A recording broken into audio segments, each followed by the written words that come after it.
عاشت يديك دعبل ممنون أنا، وبس استلم الراتب انطيك حق تعبك. ولا يهمك قاطع، شو وقت ما تعطيني على راحتك. انت تستاهل، وهاليومين ذني راح ينزل راتبي وتدلل. يلا هسه محتاج شي نوب؟ لا سلامتك، هذني أنا وابني نوصلني، نروح انت.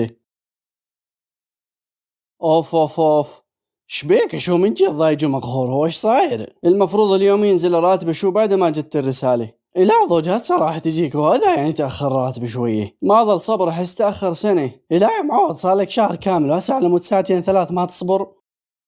يابا هذا دعبل يصيحك، ادري انا بعدني ما مستلم الراتب. عمي قاطع اطلبك 20,000. يعرف بين هن البارحة صرت تطلبني اياهن. اريدهن، عندي عائلة وحالتي تعبانة. والله اعرفك زين، بس ترى بعدني ما استلمت الراتب، بس استلمه وباش اجيبهن لك. ها تمام، يلا رايح، واعذرني على الازعاج. لا ماكو اي ازعاج.